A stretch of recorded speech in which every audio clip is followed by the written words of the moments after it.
Khalil is the son of two Islamic converts. He's an African American that left Islam about a decade ago. He's had quite the journey. He spent some years in Saudi as a teenager and then even spent time studying Arabic in Medina. He's been really quiet about his story thus far, and this is the first time he's coming on camera to speak about his journey and reflect on the movement.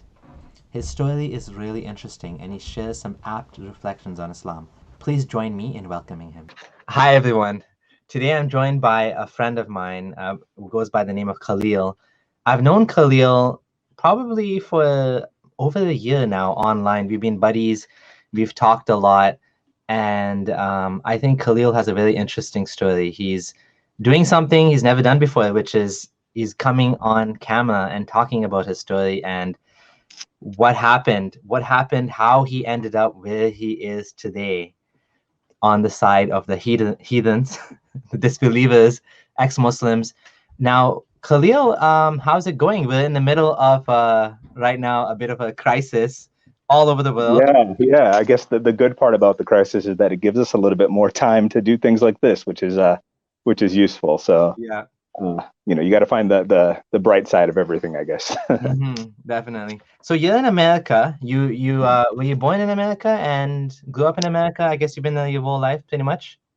Yeah. So I am an American. I'm African American. I was born and raised in the United States. I did spend a significant portion of my life in the Middle East, but we can get to that another time. But yeah, I'm American by birth, Muslim by birth as well.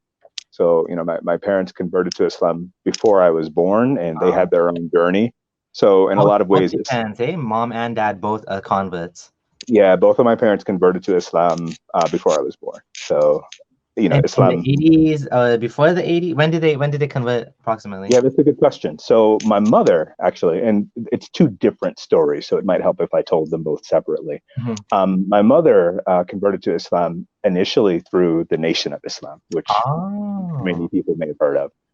Influential people like Malcolm X and Elijah Muhammad, and there was a big organization and I think a big awakening, especially amongst African Americans, in the 60s and the 70s, and in some ways up until the 80s, even though things began to change in the 80s with the Nation of Islam in particular. In 1975, I believe the year was, the founder of the Nation of Islam died. And it put the organization itself into a lot of turmoil. So you had, people jostling for leadership positions, you had people breaking away. And I think significantly, you had his son, Warithuddin Muhammad, W.D. Muhammad, as he's often called.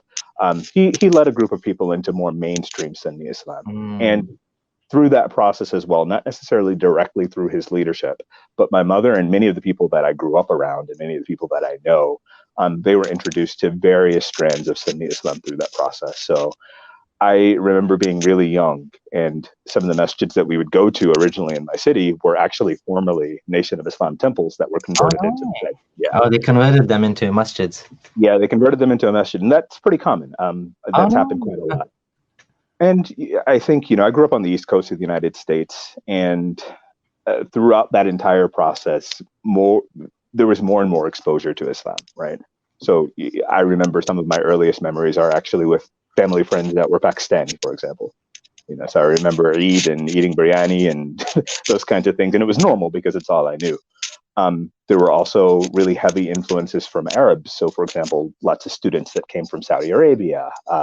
When the Gulf War happened, there were lots of, not necessarily Kuwaitis, but Palestinians, for example, who had lived in Kuwait, and then they came over to the United States. And I remember going to their houses and playing with their kids and so on and so forth. So the community that I grew up in was very cosmopolitan in a way, very multicultural. And the uniting factor most definitely was Islam. So Islam was the thing that glued everything together. My dad's a little bit different, and my dad actually passed away when I was really young, so I don't know much about him apart from what I've been told. But my dad was, he was in the Navy, and he traveled a bit. One of the places that he lived in for some time was North Africa, and he was influenced, I think, partly from his time there. He also read a lot, and he ended up converting as well. So the interesting thing about this story is that the two of them actually met initially in Mecca, making Hajj. My mother had been before. My dad, I don't know if he had been before or not, but yeah, that's when they first met. That's not haram in any way, eh? meeting that Well, they much. were in the same group. Huh? I don't think anything happened. They were in Ihram, so I don't think anything happened there. But they were in the same group, and I think from there they kind of like kept in touch and that kind of thing. So Okay. yeah, Oh wow, wow. So then you were raised as a religious Muslim in the sense that your family was very practicing. Is that yeah, right? yeah, for sure. After my dad passed away, I think Islam gives a lot of hope to people dealing with death and that sort of thing, and the idea that you're going to see your loved one again is an attractive idea, not just in Islam, in all religions, or all religions that believe in an afterlife. This idea that you'll have the opportunity to see that loved one again was a big theme growing up. So there's a hadith that there's people that I don't remember the number at this stage, but there's three people, I believe it is, whose actions are going to be continued on after they're dead, and one of them is waladun salihun yad'u lah, like a righteous son that's going to make dua for him, that's going to pray for him. Hmm. So in a lot of ways growing up, I had that pressure on me that, hey, don't remember, you have to make dua for your father, you have to pray for your father. Yeah. So there was always that thing, hey, you can't do that, you've got to be a good person, like Yeah. those kinds of things. So Oh, yeah, yeah. Islam was definitely a huge thing growing up. And in a lot of ways, it's easy to look at it and say it's childhood indoctrination. But in other senses, it's also childhood memories, right? So, Hmm. like I mentioned earlier, Eid and playing around and dressing up nicely. Those are all good memories too. So there's the good and the bad. I think in any religious tradition, Islam is no exception Hmm. there. So when you were raised as in America as a Muslim, obviously you were a minority, I guess, growing up as a Muslim, Black Muslim in America. Mhm. And how did you feel like being that? Did you feel like you were the odd one out at all in any sense, or were you like, was it Islam now? I think is much more common, and things have changed a lot from when you grew up as a Muslim till now. Yeah. So I'm wondering how you've seen that things have changed from when you were young growing up in America as a Muslim compared to now. That's a really great question, actually. There definitely changes for sure, 100%. And I think a lot of what you just mentioned about being the odd one out, I think that kind of came with the territory. You're talking about the 80s and the 90s and, growing up with this weird religion and, not celebrating Christmas and not eating pork and, all those kinds of things that, the kids in your neighborhood are doing that you can't do.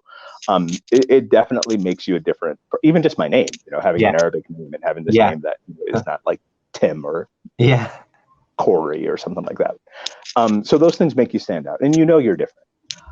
At the same time, though, even though Islam was such a big part of our lives, I think because I was African American, there was still that connection. So I still had aunts and uncles that were Christian, for example. So oh, I know about those things. yeah, I know about Christmas. I know about the Bible. I know about church. And my family on my mother's side is actually extremely religious, period. oh, yeah. So my mother's side of the family, a lot of them are really involved in the church. And my grandfather actually was a preacher down in Georgia.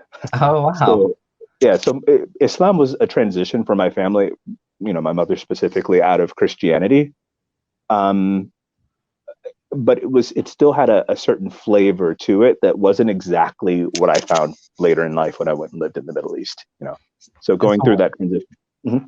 what happened in the Middle East? So you actually told me you went to at one point Makkah. Was it Egypt as well? Or No, yeah. So I actually, yes, I studied at the Islamic University in Medina Mhm. for some time. I've been to Mecca. I traveled to Mecca a lot just because I was there and I wanted to take advantage of making Umrah, and there were different mashayikh at the time that scholars that I would sit with in Mecca as well. So I traveled to Mecca quite That was as an frequently. adult now, And that right? was as an adult, yeah. Yeah. So I first went to Saudi Arabia as a teenager. Um, and a lot of times, a lot of ways, I guess I would say my formative years were spent there. Oh, So wow. that time when you're transitioning from adolescence into adulthood, you think you're an adult, but there's a lot you still don't know about life. Yeah. That happened in the Middle East, and in Saudi Arabia in particular. And this is no surprise to anyone, Islam is such a pervasive part of the culture. So I'll just give you this example. This is an example I like to give sometimes to demonstrate. So, for example, I remember the first time when I fasted Ramadan. Maybe it was my first or second year fasting. I was, around that time when you have to do it. Okay. Yeah. And this is the time when Nirvana was pretty big as a as a Okay. band. Yeah. So for me, every time I hear the song "Smells Like Teen Spirit," it reminds me of Ramadan. Because throughout the day we weren't allowed to listen to music, but at night I was like, "All right, it's time to party. We can listen to music." Oh, So that's funny. those are things that as an American you really don't see a problem with. Yeah. But in Saudi Arabia, there were people I knew that, and even me, I became that religious that I didn't listen to music at all. Hmm. In Medina, in particular, you don't really hear music like Oh, that, yeah. like in the supermarkets and just going around. You don't hear it. It's not as big a part of your life. Yeah. So for me, growing up, the idea that music would have been haram was foreign, Hmm. kind of. You hear about it, but it's like no one's really going to take that seriously. And then, once I got into those years, no, people really do take it seriously. And not only that, but a lot more. That's one example. But more generally, I think Saudi Arabia it's a different culture. It's a very different culture. And Islam is very weaved into that culture. Hmm. As a Muslim, some of those things were good because Yeah. you don't feel as much as an outsider. You kind of feel like, oh, I'm more comfortable. I can be, this practicing Muslim that I want to be. But Yeah. you also start to gain an appreciation for the freedoms that we take for granted in the Oh, West, yeah. Hmm. and for our system of equality, our system of Oh, yeah. the I want rule to of ask law. you about that. Yeah, I want to ask you about like, did you feel any racism being, a black man in Saudi? What was like? I've been to Saudi myself for Mhm. Umrah, and I felt. I mean, just the one time I went there, I felt like they looked down on other people a lot. Like it just Mhm. you just saw the way they talked to like brown people. Like it just seemed very dismissive.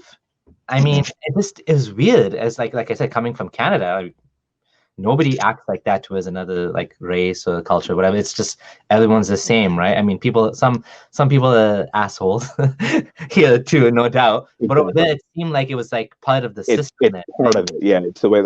So it's really interesting you ask that, because when I was in Saudi Arabia, I was very religious, and I actually had a pretty big beard. I think it was probably second only to the beard that you had.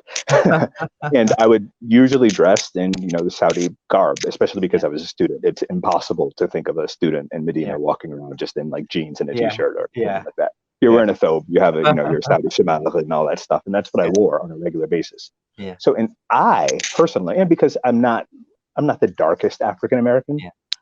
I actually didn't feel that sort of disrespect that you're talking about. And But you speak where Arabic fluently.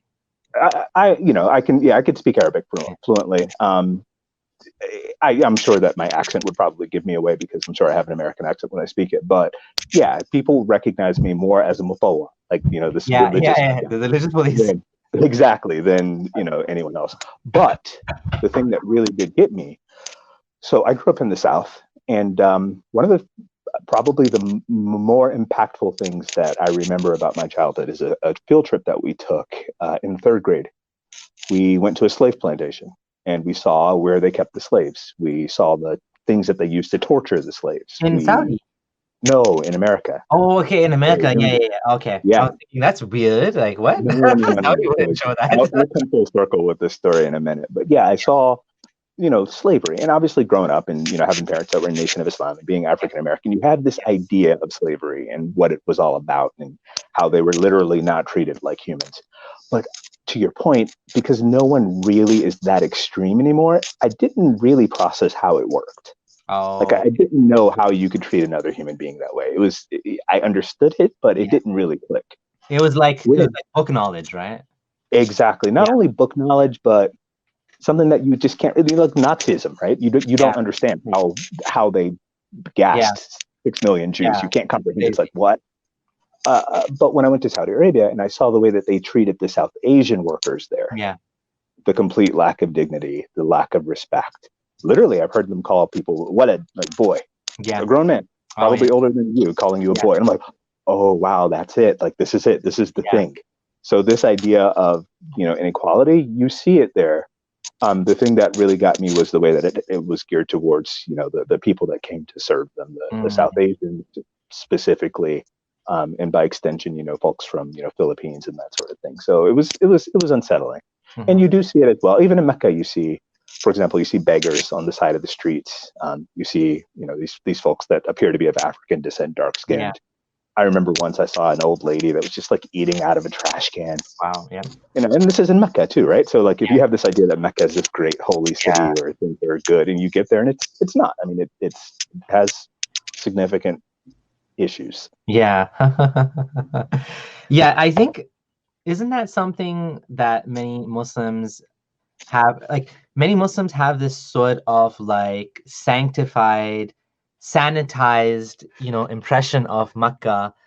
And then, a lot of times when they go there, they're shocked that like kidnappings happen and stuff like that. It's just, it doesn't click in your mind because you feel like, that shouldn't be happening. There's angels here, and there's like, yes, exactly. Like the prayers are worth like 1,000,000 times. The tomb of the prophet is here. Yet there's like, I was shocked myself when I went to Saudi, and okay, this is a funny thing. We went to Egypt, we went to Kenya, we passed to Ethiopia, and we went to Saudi. And out of all of those places we went, the Saudi officers were the ones asking me for the bribe. Like, nobody else asked me for the bribe. But that's interesting. I never ran into that. I never got asked for a bribe or anything like that in Saudi Arabia. Well, this is what happened. They told us, you have baby food. And I'm like, yeah. And they're like, you're not allowed. I'm like, it's sealed. It's sealed. And we had kids, right? They're like, no. And then they're like, fulus, right? I was like, and I knew what they meant. They wanted money. But I pretended I didn't know. I was like, what's that? They got so frustrated, like, just get out, just go. Just go. Yeah, and here's the thing. I mean, there's always good and bad in every situation. And I try to think about that, especially now, because it's not like my time in Saudi Arabia was all terrible. I mean, it's an incredible country just from the standpoint of its history and how different it is to what I was used to, and the people that you get to meet, and you meet incredible people, individuals, not just the broad society. You meet incredible individual people. So I can't paint it all with one brush of saying it was good or it was bad. But back to the point that you were making about how so many Muslims have this romanticized idea of Mecca, I think that's part of the problem, right? Because you're just seeing this one image of the Kaaba that you've been seeing your whole life on prayer rugs and in pictures, and it's just this magical place where things are good, and that's not the case at all. It's the earth. It's a city just like any other city. It's got taxi drivers and trash and beggars and criminals and prostitutes, and anything else that happens in a city happens in Mecca. Oh wow, so that is too. Oh yeah, well, I mean, it's normal though. You have humans, and I think that's really the thing that probably there are a lot of things that went into it, but you start to understand that human beings are human beings. Wherever you are, people are people, and a lot of the symbolism behind Mecca is generated in your own mind. Yeah, you create that magical aura.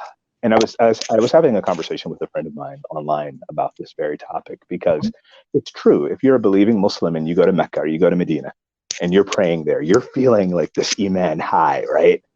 If you were a Buddhist, though, it wouldn't mean anything to you because you don't have that emotional attachment to it. Yeah. Similarly, if I was a Hindu and I got to go to the Ganges River, I'm sure it would be incredible. You see people having these religious experiences. But as a Muslim, you'd be like, yeah, it's a river. It's just a river and there are people there.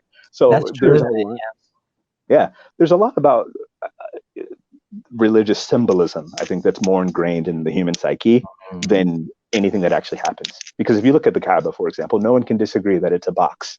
It's just a stone box. There's even a hadith, like this isn't even disrespectful. There's a hadith where, it's quoted as saying, to kill a believer is a bigger thing with Allah than to destroy the Kaaba stone by stone. Right? That's a hadith. But look at how many Muslims are killed all the time. It's like, people die.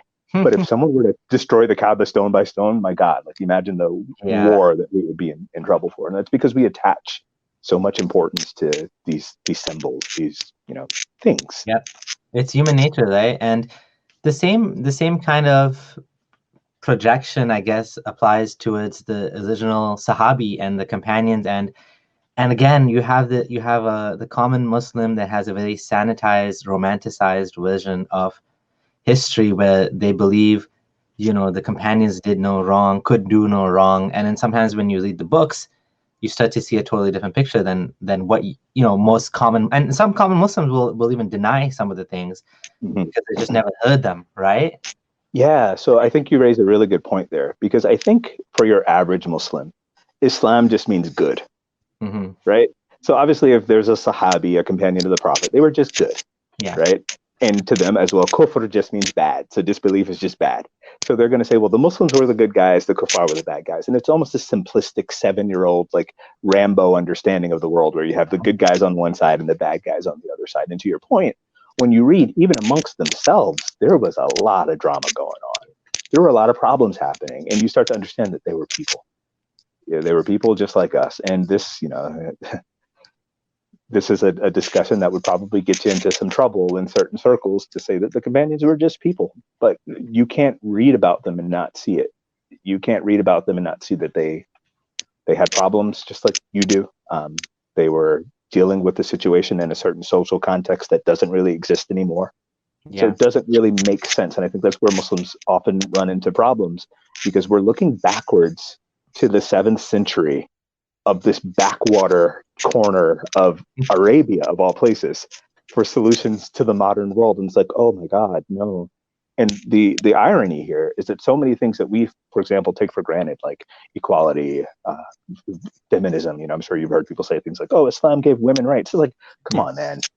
Let's not kid ourselves. Like, you can read it and see what's actually there. It's not really the most empowering thing for women. Like, you might find a couple of good things in there, but it's not really the best. Slavery, for example, we've done away with slavery for a while, and I don't think that anyone's really advocating bringing it back. But we know that Muhammad owned slaves. Like, it was a part of their life. It's what they did. Killing, beheading people who disagree with you.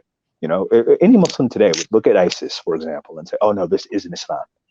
But you don't have to dig far into the books to see how many examples of people asking, Ya Rasulullah, can I cut off his head? Those kinds of things that were common to see, and it happened.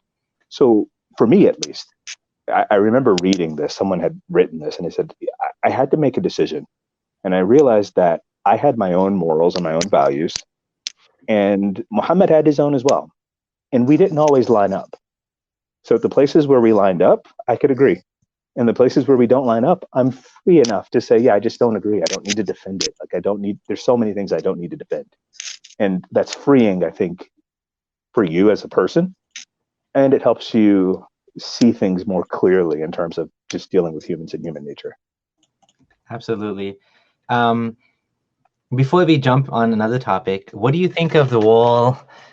Like, we're living in unprecedented times. We have this, virus, coronavirus, that is causing a lot of, like, it's making us do a lot of things differently that we haven't done before. And, along the same sort of, discussion we're having about how people have this idealized, romanticized version of religion, we're seeing Tawaf has been canceled for the first time. And it looks like they've started it again, but it was stopped for some time. Now, it was just announced that Hajj may be canceled again for the first time. In anyone that's alive, none of us have ever experienced this in our lives, neither us nor our parents, nor our grandparents, right? So, like, supposedly there were a couple of times where there was, we were discussing this on Facebook, where the Hajj was either canceled or very small numbers were able to do it. But like in today's modern world, this is like unheard of. And Muslims seem to be dealing with it in very different ways. Some of them are like acknowledging that this is shocking to them, and others are like, whatever happens, and then there's people that are refusing to stop, and they're refusing to change their habits. Thankfully, this is not the majority of Muslims. Majority of Muslims are very much agreed that I think the vast majority, at least the ones I know, anyways, they're like, okay, we're not gonna go to the mosque for Jummah. But there's, like today I saw on Facebook someone posted that in Toronto, where there's like a very high percent of Muslims living, like we're talking like a very high percent of Muslims living here, like almost 100% of the school is Muslim, like almost 100%, like extremely high number of Muslims. And in this area, they're still having they're having secret Jummah prayers in the houses, in the apartment buildings, and like putting everybody at risk. So now the good thing is other Muslims are actually catching this, and they're going to report it. But like there's a conflict there, and it's not just Muslims. Christians are having the same sort of conflict too, where some churches are like, oh, Jerry Falwell's university is open, or his school or whatever. They don't care. They're just like, God will keep us safe, right? Like, Yeah. So here's the deal. I mean, there's a lot I could say about this actually, because I really I've thought about this a lot. A couple of things. Number one, I guess if there's ever an opportunity to give kudos to the Saudi authorities, I'm yeah, glad that they've done the things that they've done, because yeah, things could have gotten a lot worse given how packed that area is around the Kaaba and how you're dealing literally with people from basically every country. So it was a good and mature move on their part.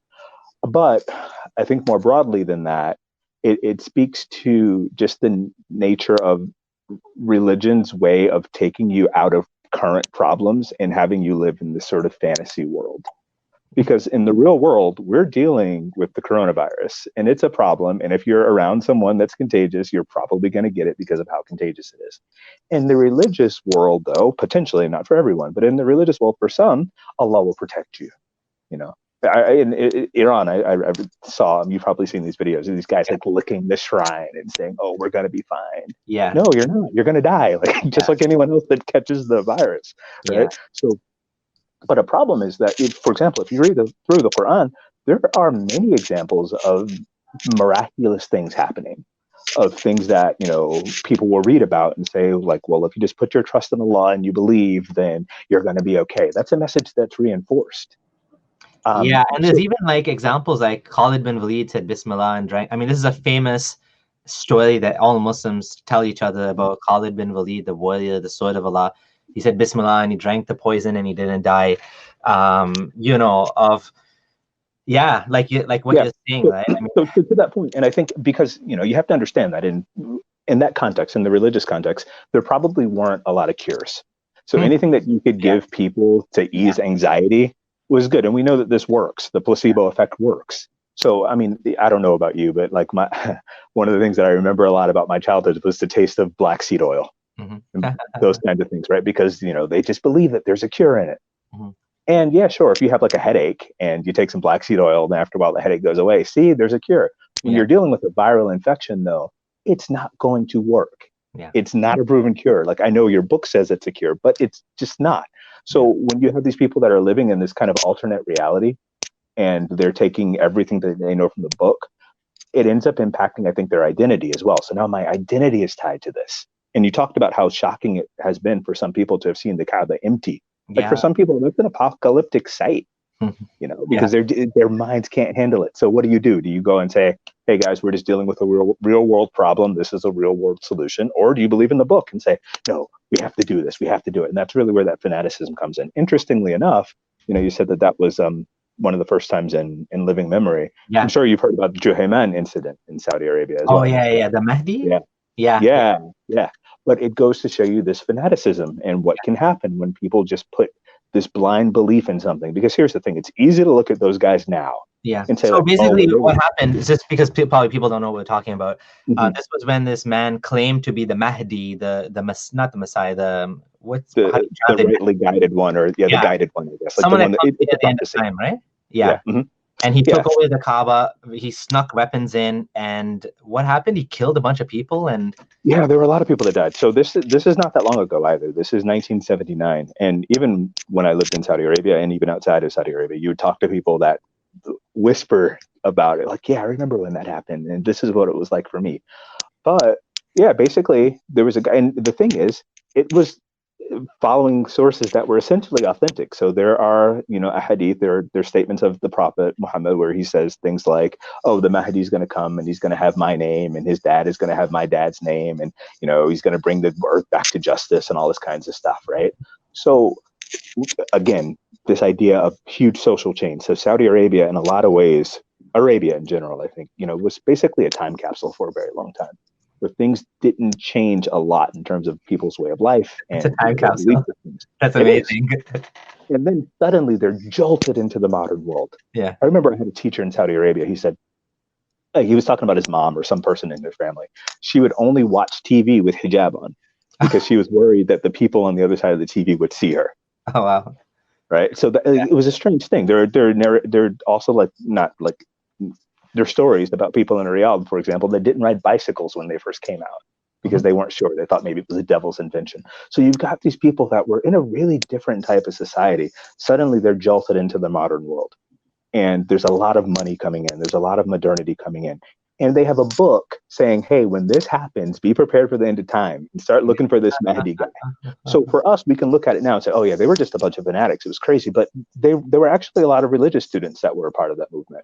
In fact, if I'm not mistaken, Juhayman and Muhammad, I forget his Rutaybi, I think his name was, or something like that. I'll have to look it up. But anyway, these were the two guys that really led the whole movement. They had sat with a lot of the high-ranking religious scholars in Saudi Arabia, not just like, run-of-the-mill backwater scholars, but like high-ranking religious scholars. So this stuff had some kind of legitimacy to it from a religious standpoint. Yeah. And I would say the same thing is true with ISIS. There's a lot that they did that was terrible, but unfortunately, there's a lot that they did that all you have to do is open the books. Yeah. And you can see where they're drawing their inspiration from. I'm not saying that's the only interpretation, but it is an interpretation. And I think that, Muslims would do better to admit that. Yeah, that's the thing. I think that's the difference between what we're saying and what, you have three camps of people. You have Muslims, believing Muslims. You have, let's say, Sunni Muslims specifically, because obviously Ismailis and Ahmadis and others would already have other reasons to condemn ISIS. Then you have the far right, let's just call them that, and then you have us, right? So Muslims will say ISIS has nothing to do with Islam, nothing to do with Islam, not Islam at all. Then you have the far right will say this is the Islam, right? Islam. This is Islam. This is it. Yeah, this is the only possible interpretation of Islam that exists. This is the true interpretation. And you're a fake Muslim because you're not doing what this people are doing, right? And I think that's as absurd to say that. And in my circle, ex-Muslim circle, and people that want to attack Islam, this is more common, this sort of perspective, which I'm against completely, right? And then you have the ones in the middle, like people like us, who are saying it's not the only way to look at Islam, but unfortunately, it is one of the Islams out there, which is based on an interpretation of the primary sources, right? Yeah, this is something I think you and I will agree upon. You can look at a religion a lot of different ways. You can look at a lived, practiced religion and to say that that's the religion. So, for example, Christianity today. There's not going to be anyone in their right mind that's going to be looking through the Bible and holding Christians accountable to like Leviticus, for example. Like even Christians themselves will say like, yeah, that's not really for now. Yeah.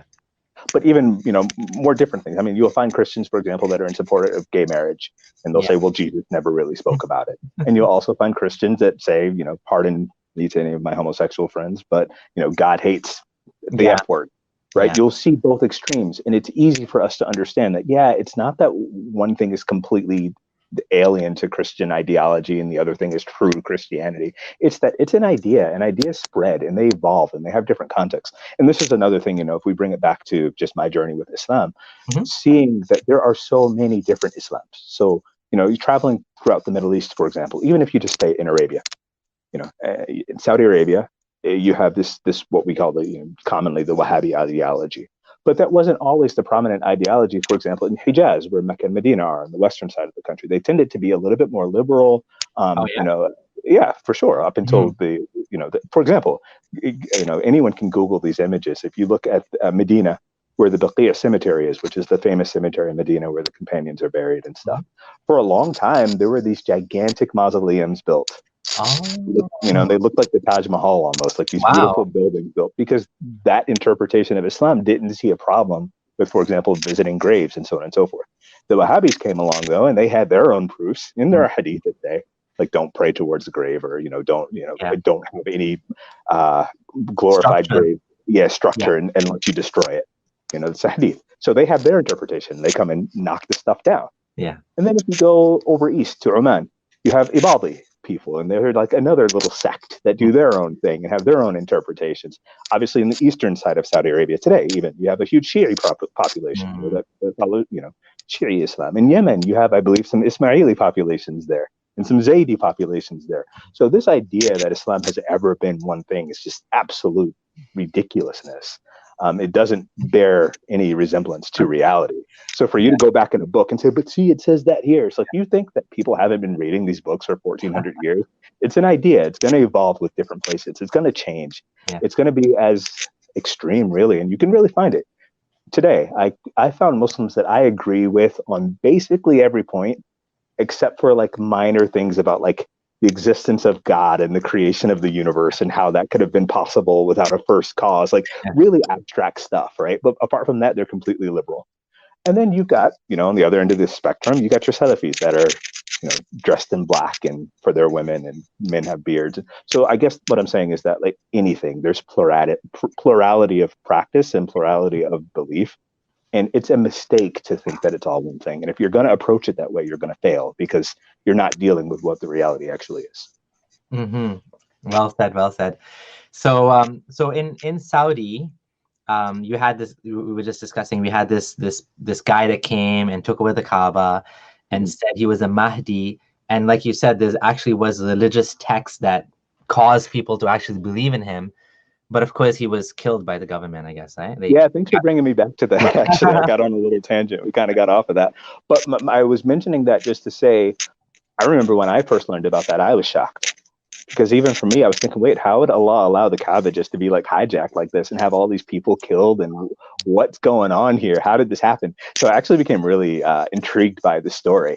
I read a lot about it. Like anyone that could tell me about it, I wanted to hear about it. Just because as a Muslim, the Kaaba is, we're all taught that it's this safe place and whoever goes there is safe and it's sanctified and so on and so forth. That's not true.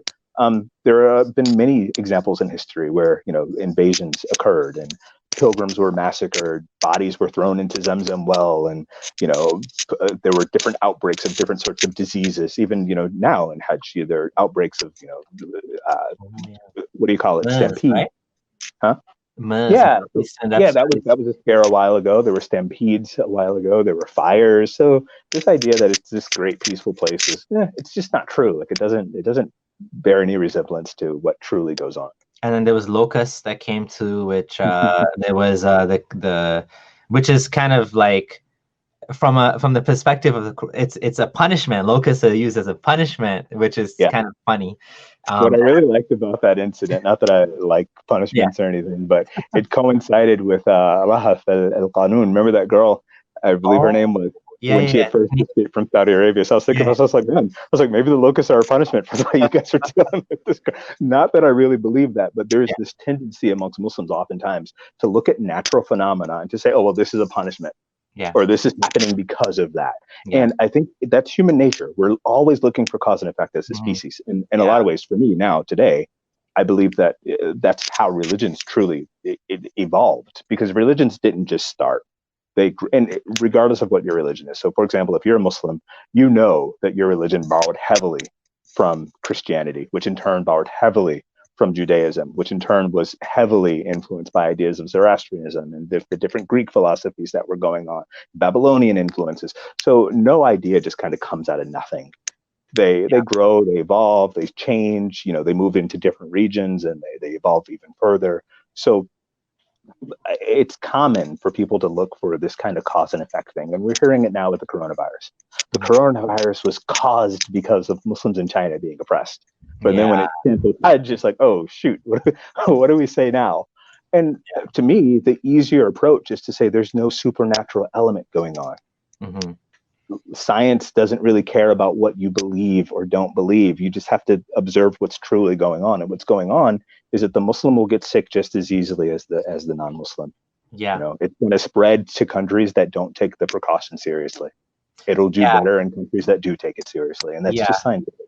There's definitely a cultural sort of aspect to it in that certain cultures which are like certain cultural practices, for example, the Chinese and the vet food markets is a big problem. And that's something we as humans should deal with, right? I mean, this has to stop, honestly. This is dangerous for all of us, right? And obviously, I think China has some blame to play in this as well because of how they handled it, and they didn't allow the information to come out to the Chinese people until it was too late and it was spreading. I mean, they censored it on the WeChat. Even doctors were not able to speak about this openly because, of course, the main chat platform was it basically deletes the message and doesn't tell you it was deleted, so you don't even know that the other guy doesn't even know that there was a message coming. So there's all that, and then there's also the cultural fact about like religious beliefs, like for example, Italy, Spain, and of course America, and very touchy-feely societies. And of course, like Tabligh Jamaat is now like as a religious sort of phenomenon, as a movement that does dawah. I shouldn't put my hand in quotation marks. They do dawah. That's what they believe, spreading the religion. The reason I put it in quotes is because both me and you, we were both like Salafi leaning, and so the Tabligh Jamaat is like a fake dawah because it's not the proper dawah. Yeah, that's a whole different topic, but yeah, you're absolutely right. So these cultural practices cause the virus to be more effective, right? Like Tabligh Jamaat, and again, they're also being stoneheaded, and they're also defying all sorts of common sense. They're more dogmatic, in the same way that Salafis are. They're also being dogmatic about like, we don't care, we're gonna like still go sleep in the mosque, and we're still gonna have this giant. And so the virus has spread to in Malaysia. I think the same thing happened as well. I read that there was a huge gathering that happened in Malaysia, and a lot of people got sick from it. And that's the thing. Like when you're thinking that there's this hand of God controlling things, and it's the most bizarre concept to me to think that God is looking at, for example, elderly people, elderly Muslims even, if you're a Muslim and you're looking at that, he's looking at some sheikh somewhere saying, you're going to die a miserable death because of the Uyghurs. Like, what are you talking about? Yeah. So, but when you take that away, when you take that thinking away, what scientific thinking allows you to do and what critical thinking allows you to do is to observe just what's really happening. Hey, how does this thing spread? Is it airborne? How can you get infected? What are the things that you can do in order to avoid it? And it doesn't really matter whether or not that conflicts with your own personal like feelings and beliefs and those sorts of things. So if kissing on the black stone is a bad idea, the black stone can harbor a virus just as much as any other stone. So you just have to know that. Something a lot of people don't know is you were mentioning that the black stone is actually only very small fragments of it are still the original. Yeah, so this goes back to one of the things that we were talking about earlier. Again, the amount of times that Mecca has been attacked. There was one time when it was attacked, the black stone was stolen. It was absent from the Kaaba for years, in fact.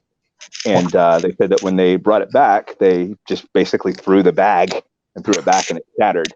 So now what's there now are just the little fragments that they could put together, and it's sealed together. So again, I'm sorry, I have like a kind of a weird sense of humor, but I often imagine like how many people are there trying to kiss the black stone and they think they got it, but they just missed it. So now they still have all their sins because they didn't get forgiven for getting the right little piece. But the intention is what counts. Their intention was right, so maybe they're okay. But it's those sorts of things that I think that show the man-made nature of so many of these things. And if it were any other, and this is another thing that for me, if I bring it back to myself and my own journey, having conversations with people from other religious traditions and seeing just how much they believed their religion, to me, it seemed nonsensical because I could just see that it was nonsense. But for some folks, so to someone else, a black stone that cures your sins and that used to be white and then turned black because of the sins of mankind, you can understand that it's nonsense if you're not in it. But when you're in it and when that is your myth, you're protective of it, you believe it. But if you were to talk to, for example, a Sikh person, the Sikh religion, and you look at, for example, the Golden Temple, to me, it's just a building. Like, I don't have any emotional attachment to it. So it's not the holiest place in the world to me. But to my Sikh friends, that would be the holiest place in the world. You look at something like the Ganges, it's a river. It's like someone telling me that the Mississippi is holy. I'm not going to believe that. It's a river. Yeah, right? And then people are taking baths in it, and it's dirty. Like cremating bodies and dumping the bodies into it. So again, from our perspective, we can see it as, wow, this is something really strange. You're burning bodies and dumping them into a river and then bathing in it. What's happening here? But with the religious blinder, it makes sense.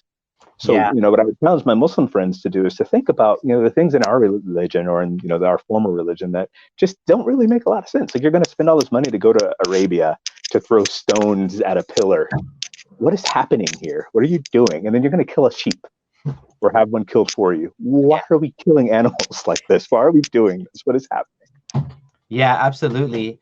In many ways, like more than anything else, this virus has shown the man behind the curtain, right? Like the man that's, you know, pretending, like the Wizard of Oz basically is the analogy I'm trying to make. The Wizard of Oz analogy, where there's this man behind the curtain, why you people, and he has this deep voice and this, you know, and he's doing all these magical things. But then when the curtain drops, it's just a guy there with some like levers he's pulling, and you know. And that's a difficult thing for people to think about. And I think that, again, these images of the Kaaba being empty might help. Because, you know, you go there and you see, and it's this beautiful building with minarets and millions of people around it and so on and so forth. But empty, you just see it as a box. It's just a little stone box that's there. Yeah. And again, you know, I can say that without the sense of reverence. But even from a Muslim perspective, even Muhammad himself said, like, there's, you know, for example, if you think about the famous speech that he gave in Arafat, like on the final pilgrimage, when he said, know that your lives and your money and your honor are more important, are just as sacred as, you know, this city in this town on this day. So in other words, what it was really about, I think from his perspective, wasn't really about like the different rocks.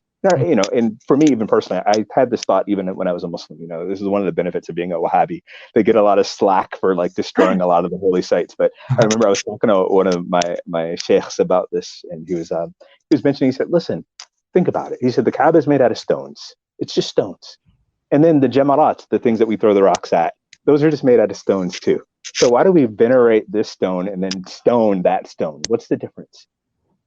It's just about belief. It's just about, you know, what, yeah, that's all it is. Yeah. So there's really nothing special about any of it. And then once you remove that emotional attachment that you have because of indoctrination or because of zeal, then you kind of, to your point, see that man behind the curtain. Yeah. And I think what you were saying about, you know, how humans love to find cause and effect, and this is how religions work in many ways. I think that's very true, because there's been a study, there's a beautiful article on Aeon about dopamine, and basically how it's called the dopamine effect. Dopamine is one of the chemicals in the brain that we find people that are high in dopamine. You know, they think Joan of Arc was probably high in dopamine. Muhammad was probably had high dopamine levels. You tend to see, and I have a family member who has, I believe, has high dopamine as well. People that are conspiracy theorists tend to have high dopamine. They find cause and effect everywhere. Now, you know, they did a study where they actually tested this, and they grouped people into people that were high dopamine and low dopamine. The people that, and they had this picture, you know, like the one with the blots, right? And it's just like, it's like an abstract picture. It was an abstract picture that had some actual like shapes in it that, you know, looked like a cat or whatever. And the people that were high in dopamine, they found all of them, and they found some that weren't even actually there. So they were seeing things. The skeptic group missed some of the shapes, but they also didn't fall for the false flags, right? You can say. So it seems like us humans, we have this natural sort of tendency towards either being a believer or actually being a skeptic, and that's, I think, it's hardwired inside of us, you know. I think in addition to that, you know, that's really interesting that you bring that up, because it reminds me of something that I saw that was really similar, and it spoke to the power of narratives. Humans love a good story, like we do. Like, think about it. I'm sure many of us are probably binge watching something on Netflix now. Like, we like a good story, and that story has to make sense. A lot of that has to do with the way that we learn. We learn through observing other people and through, you know, through telling the story. But I guess the false flag that occurs is that we end up telling stories when those stories aren't really there. And I saw a study that was similar to the one that you mentioned, where they showed people just a group of dots, and the dots were randomly just going across the screen. And then they asked people, like, what do you see? And it was so crazy to see people saying, like, oh, that dot's trying to get away from that dot because that dot probably, and they're making up a story about these dots moving on a screen. But it's what we do. And I think, you know, there are a lot of benefits to this sort of thinking as well. Obviously, the ability to tell a story teaches people what happens, but also it's safer for me to assume agency on the part of any sort of natural phenomenon. So if I'm out in the woods and I hear some sort of ruffling, and I think, oh man, that's a jinn, and I'm scared, so I stay inside, I'm going to survive. Yeah. Right?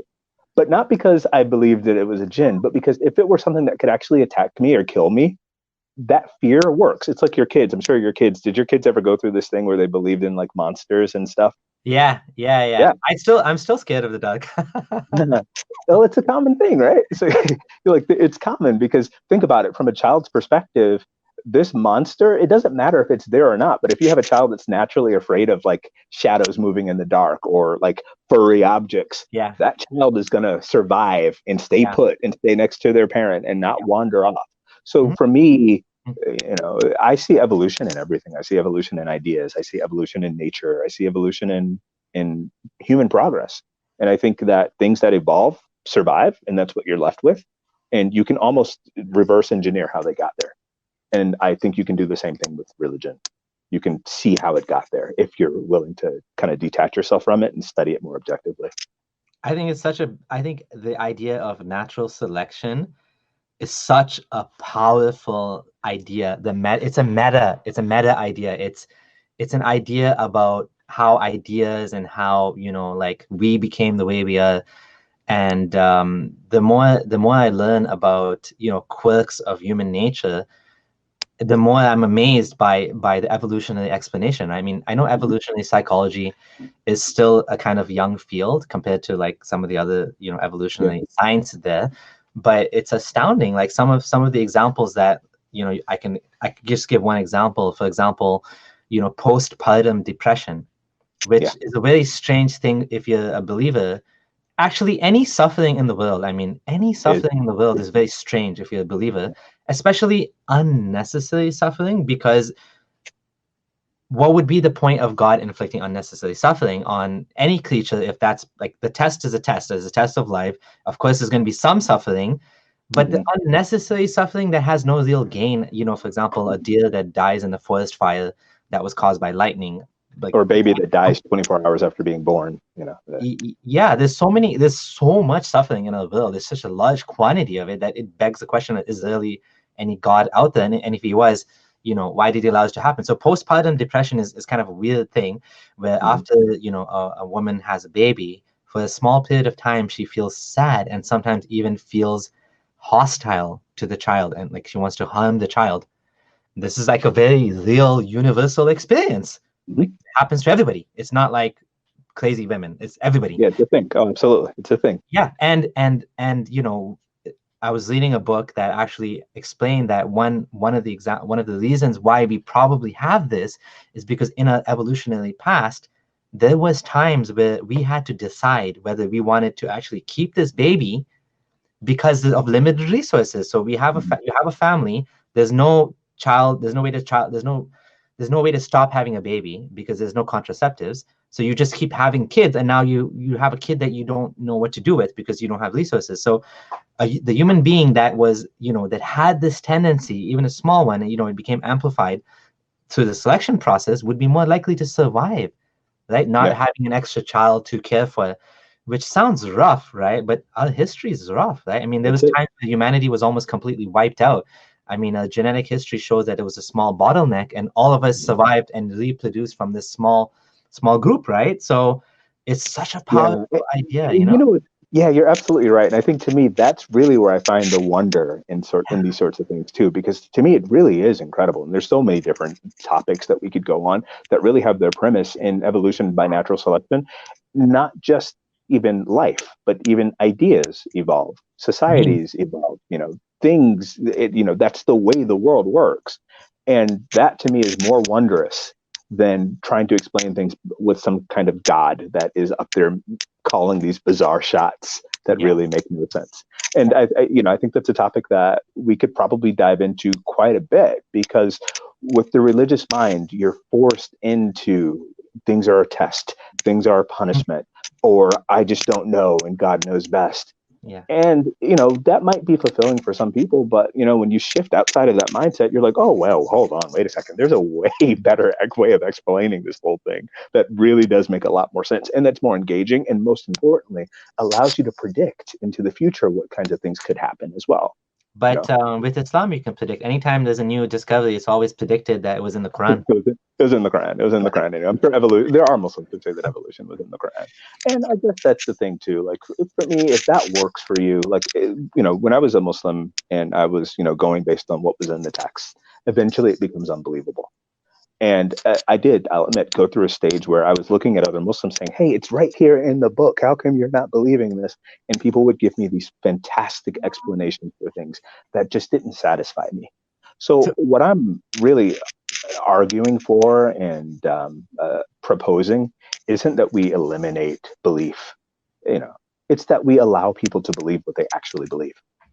A lot of times people say like, hey, ex-Muslims, why do you spend so much time talking about Islam? It's like, well, I was a Muslim, like just like you are. So I'm sure you spend that time talking about Islam. Like I'm going to do the same thing. But I just will allow myself to actually say what I believe. And if I believe something and it makes sense to me, I'll say, that makes sense to me. I believe it. And if I don't, I'm not going to pretend to believe something that truly doesn't make sense to me. So if there are things that make sense to you and you can work around the mental gymnastics, more power to you, man. Just give other people the freedom to do the same thing. Absolutely. That's such a good point. That this is why one of the reasons why you wanted to come and talk as well, right? Is you just wanted, you said to me that if more people can do this and it becomes that much easier for everyone else and it normalizes, the whole process becomes normalized. And that's what we want, right? And again, precisely. And I think that this is one of my biggest problems with Islam. And people often say, like, hey, what was the thing that really made you leave? A lot of these issues weren't really the main thing that made me leave.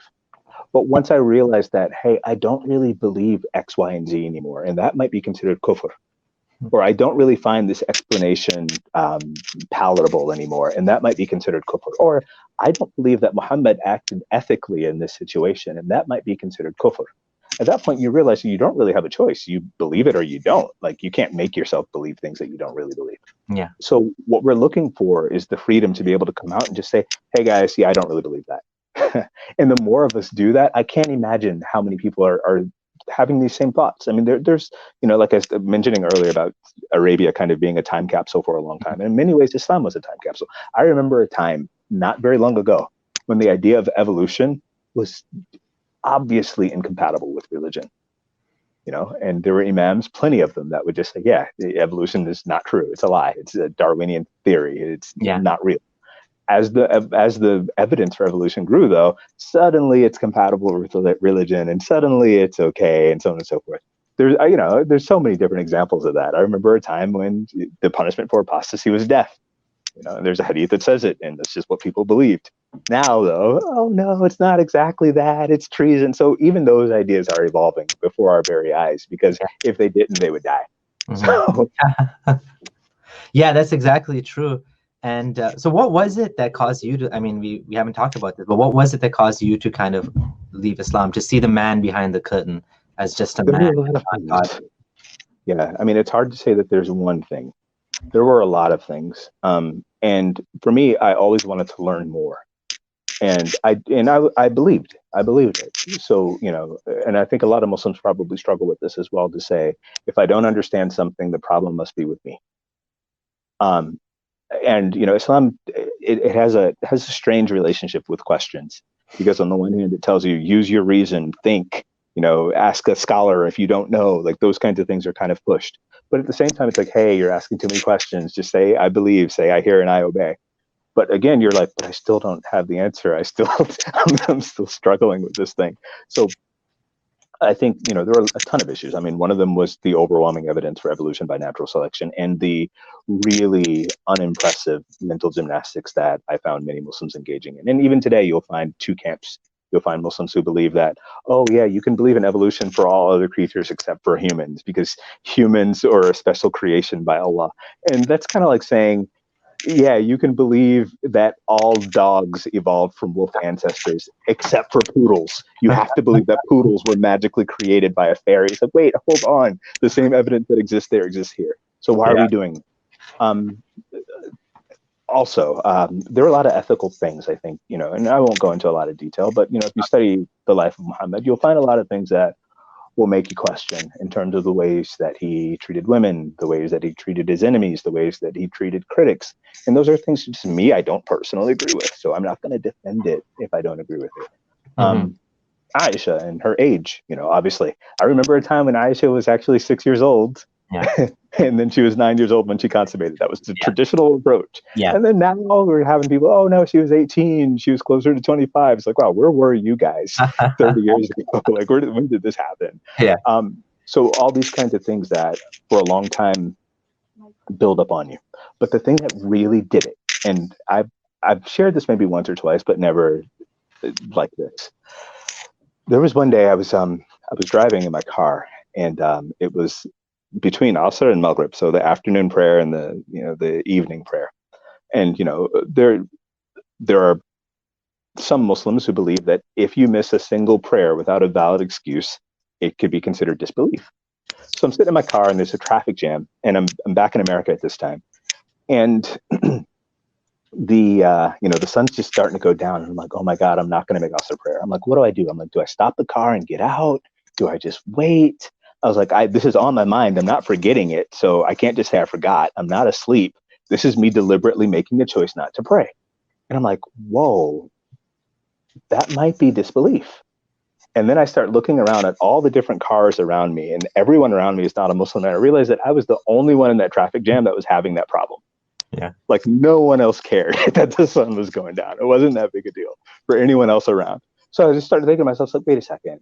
So you mean to tell me that all of these people here are just going to be tortured pointlessly and endlessly for having the wrong religion? Or even, Muslims say that, maybe they're not for whatever reason. There's still plenty of verses in the Quran that say that many people won't believe.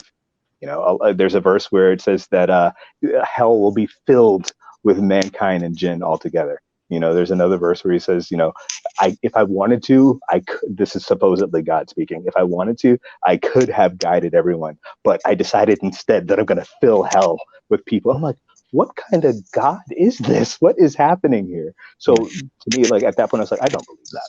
Don't believe that either.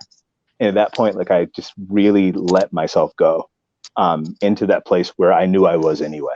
Mm-hmm. So it wasn't the final thing, or sorry, it wasn't the first thing, but it was that kind of turning point where I was just like, you know what? None of it really makes any sense on so many different angles. And then once I allowed myself the freedom to do that, it takes a couple of days. It takes a couple of days to adjust to the new world that you're living in that doesn't have a God watching you, and everything that you do has to be judged, blah, blah, blah, blah. Initially, you think, oh my God, everything's going to go bad. I don't know what life after Islam can be like. And I'll admit, there are hardships, and a lot of ex-Muslims mention this. There are social hardships and there are personal hardships. For a Muslim, the relationship that they have, and I think this is true for any believer, regardless of what your belief is, the relationship you have with your God to you is a real thing. So to start to live life in a way where that's not real anymore, it takes some getting used to, and it can be kind of traumatic because you're changing your entire way of interacting with the world and with people around you. But then socially, I was in a situation where my friends were Muslim, my family was Muslim, so on and so forth, and these are still people that I have love for. So to have this idea that they're going to see me differently now, or our relationship is going to have to change, it's difficult. So hopefully, what we can do through this process of ex-Muslims speaking more about their experiences is, number one, put a real human story to it, but also make it more normal. Because if you're a Muslim watching this, chances are an ex-Muslim already that's just not telling you. Or you're dealing with maybe you yourself, you're having a lot of questions and you're like, I don't know what to do with this, but I can't do anything. I'm paralyzed. So I think the more of us create this acceptance and this, this normalizing the idea of speaking out. Even, right? Precise. Yeah. Even just having the conversation and normalizing the idea of having the conversation. I think that's the crazy part, is that in a lot of ways you can't even have the conversation. Yeah. So being able to have the conversation, I think, is extremely important. It's the first step. And we've seen immense progress, I think, in this regard. There was a time when I remember, for example, the Quranic scientific miracles was all everyone talked about. Oh, there are all these scientific miracles in the Quran. Because skeptics refuted each claim, now you have popular people saying, hey, guys, maybe we want to back off of the scientific miracles thing. Yeah. In so many examples. I saw this thing with Yasser Qadhi down in Texas, where they had a conversation about balancing LGBTQ rights with Islam. It's a conversation you would never have had 40 years ago, at least not in mainstream. There might have been some small individual, but to have it in a mainstream masjid like that, it's an interesting conversation. And I have to say that it's because we're encouraging people to talk about these sorts of issues. And those ideas are going to evolve just like any other idea. Totally. Do you want to talk a little? Since you're involved and you've been an ex-Muslim a lot longer than I have, and you know many people that actually went through the same process. Do you want to talk about, or even your own struggles of leaving the religion, like the family, the effect on a family, or the effect on, the extended, like your friend circle and stuff like that? Do you want to talk about Yeah. that a little bit? So I think a lot of it depends on the person. And I've heard a lot of different stories. I've heard people, for example, who today are married and their spouse is a Muslim, they're an ex-Muslim, and they figured out a way to work it out.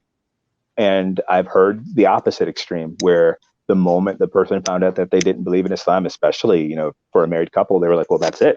Because in traditional Islam, if a person's an apostate, then the marriage is automatically invalidated, and Yeah, they have to get out of the house, and that can be traumatic. It can be huge. Imagine just saying, "Hey, just because I believe in this idea," and a lot of times it's not even a practical idea. A lot of times your day-to-day life probably doesn't change. It's just an yeah, abstract idea that you have about, like, how the world yeah, started, or what it would be moral or immoral to do. That has to change your life. You have to find a new house. yeah, You have to potentially move cities. You have to potentially fear that people might do you physical harm. And yeah, that's a story that unfortunately I've heard more times than I wish I had to. And I can say that as a guy. I think it's even more challenging for many of our female ex-Muslims, many of the women. We know this too. That Islam is kind of lopsided when it comes to dealing with men and women, and a lot of the women have it really rough.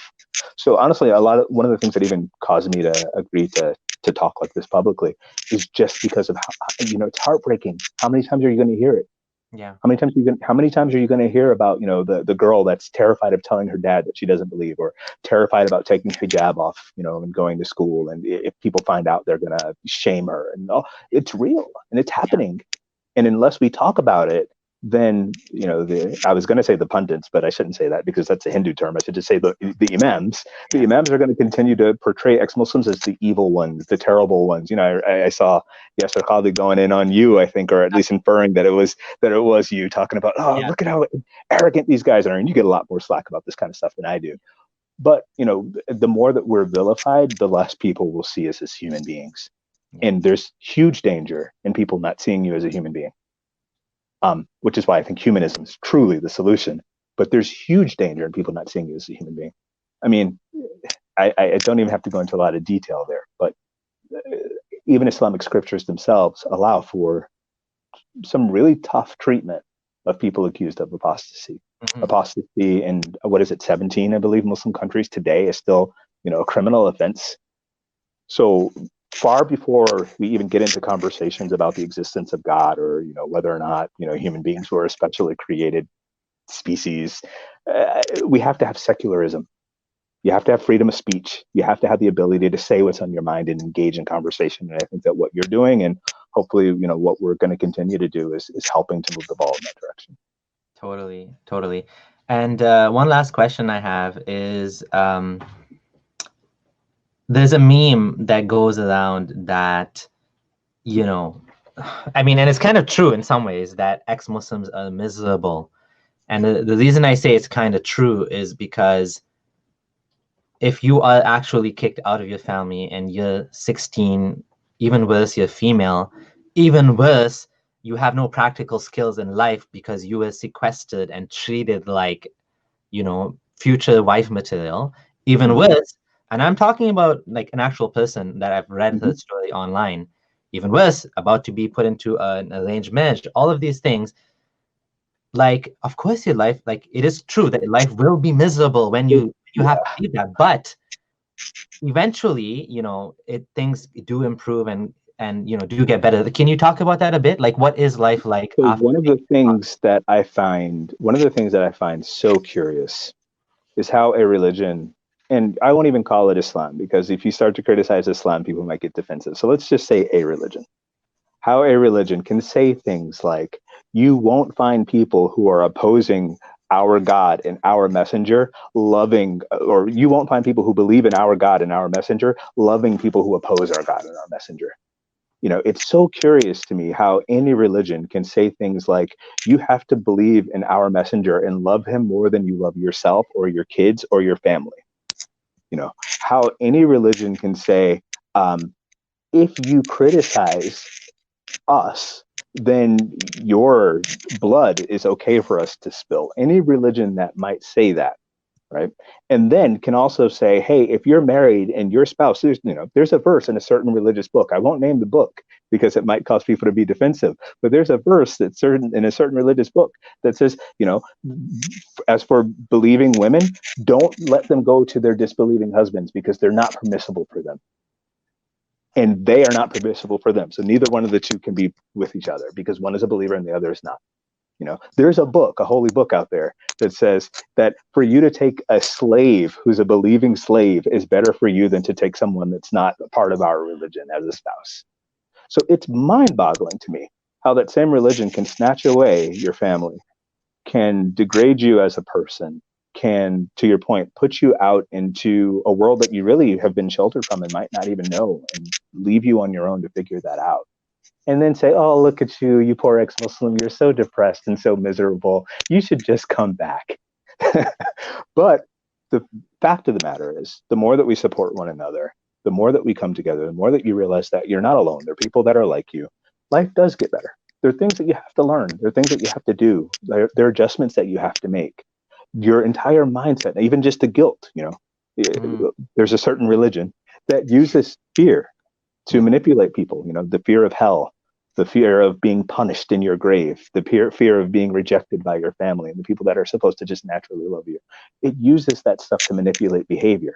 So even that, like once you've come to the logical conclusion that that particular religion isn't true, you still have to undo some of that indoctrination that you've had, that I'm a bad person for having these thoughts. I'm an evil person for not believing. Maybe I deserve to be kicked out. And you'll hear these things from ex-Muslims, but it takes time. And again, part of the reason why I haven't spoken a lot publicly is because I feel like I can do much more good speaking to ex-Muslims and lifting us up as a community than I can debating with some random person that, wants to debate with me about whether or not God exists or blah, blah, blah. I really don't care, honestly. Yeah. Like, if that's what you want to believe, go for it. But this person over here, this ex-Muslim person over here who I can relate to their story 100%, I'd much rather support them. So we have the opportunity to do that now. And I think that we'll continue to do that. And I'll say that anyone that's questioning Islam, yeah, you're probably going to have some difficulties, but know that you're not alone. I think we're building up, and, I have to give a huge shout out to Ex-Muslims of North America, Council of Ex-Muslims Britain, to my Sheikh Hassan Radwan, whose videos really helped me out a lot. Like those kinds of things, I think, to you, to Abdullah Gondal, to all these people that are out there making this a thing and making it less stigmatized and giving people the freedom to be themselves. It's where we're going, and it's the direction that we're headed. And it's going to continue because Islam isn't going to get any truer with the days. Like, you might be able to figure out different ways of making it believe, but it's not getting any truer. It is what it is. It's a static text. It's a static religion. You can interpret it differently, but that's up to the individual. The text itself isn't changing. So you're going to see more and more and more of what we've been witnessing. And, if I can do my part to help, that's exactly what I'd want to do. Wonderful. Well, I'm going to end it there. I think this was a great conversation. Thank you so much, Khalil. Yeah, absolutely. Definitely enjoyed the insights, and would love to have you on again. Maybe we can talk more about some of the strange things that you found in Saudi, some of the things that while you were studying, you know a lot about Salafism, way more than I do. You studied under some of those sheikhs and stuff that I think it'd be interesting to hear some of the stories. We talked a little bit about, how common the flat earth idea was in Saudi at one point. Mm-hmm. Yeah. And you have some unique insight, having lived there. So it'd be nice to kind of get into that, and if you can get Hassan on here as well, and that would be great. That would be absolutely fantastic. I mean, the one thing I will say, I don't necessarily want to end on that note, because I think that Saudi Arabia even is seeing a lot of change. Yeah, and there are people in Saudi Arabia that are doing incredible things despite what they've inherited in terms of ideology. So I don't want to cast Saudi Arabia all in one light. Sure. It's a unique and dynamic place that probably has some potential, but we'll see what happens. Absolutely, that's true. There's some positive things we're seeing out of Saudi as well. I shouldn't end it on a negative note, but just saying that you definitely have a lot more interesting stories. Yeah, for sure. Again, is there anything you want to share, where to find you, anything like that, or not really? I think the people that I want to find me have found me. Okay. So the people who know me love you. Anyone looking to do me any harm, It's all Okay, good. everyone. So that's it. And thank you so much, Khalil, once more. And yeah, stay tuned. And if you're new here, please subscribe. Join the channel. Link is below. Take care. Absolutely. Take it easy. Signing out. Bye. Bye. Thanks for watching. If you enjoy the content on this channel, please consider supporting me. The details are linked below. This is Abdullah Samir signing out.